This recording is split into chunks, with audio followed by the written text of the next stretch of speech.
So day 22, January prayer and fasting, and this is Leviticus 22 summary. And it's more instructions to the priests. So it starts again with Aaron tell the descendants and stuff like that. So it's more instructions to the priests, and it's telling them again that they should have no sacrifices with blemish, no sacrifice with birth defects, or born blind, or crushed animals, or the crushed animals or bruised animals. None of these things should be used. It should be perfect is what it says, and that's a picture of Jesus' sacrifice.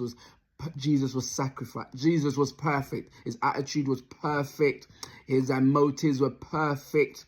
His obedience was perfect, and his sacrifice for sin on our behalf was perfect, and his nature, he was perfect in his nature as both God and man. And it also points to what type of sacrifice we should be. Even in Romans it says, present yourself as a living sacrifice unto the Lord. So as we present ourselves as a living sacrifice, we need to think about how our sacrifice should look. So our sacrifice should not be blind. It should be with eyes wide open to the goodness and glory of God. Our sacrifice should not be broken, because they couldn't be given broken sacrifices. It should be whole and complete to God. Our living sacrifice should not be deformed or maimed. It should not be with an inactive arm or leg, but instead be ready to serve. We need to be. Our living sacrifice should not be with ulcers or scabs, with diseased and troubled flesh, evident for all to see. So we need to present, this is the ways our living sacrifice should be, as no blemish, hopefully.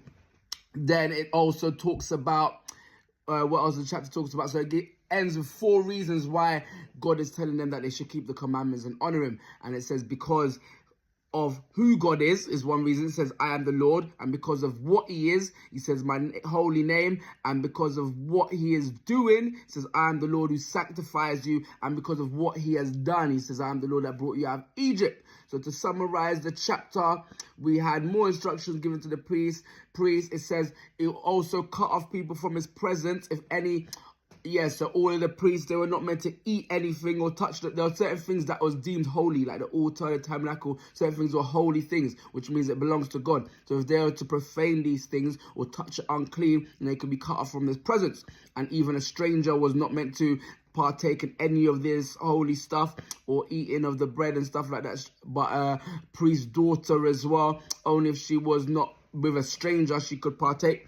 And a priest's daughter as well was meant to, the whole household was meant to be holy as well. So even with parts of, if a priest's daughter was to return from that, she was married and she returned to her father's house, and then she's now under his house, it's like her title will restore, her holiness will be restored. And essentially, so what else to summarize the chapter? So no outsiders, we said. So this went against the hospitality.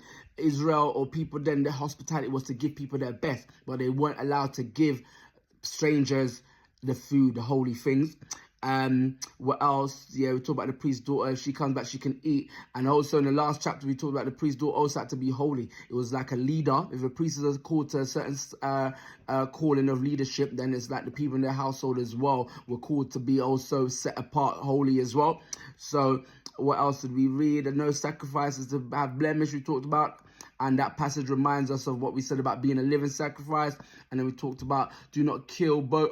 So it talks about even how to kill the animals. Do not kill both.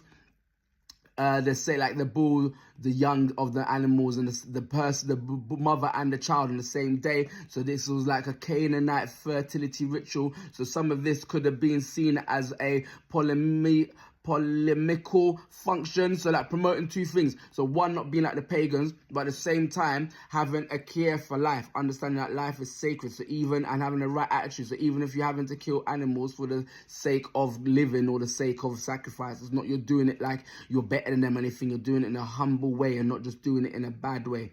So, and then we said finishes 4 reasons to keep his commandments and to honor his name.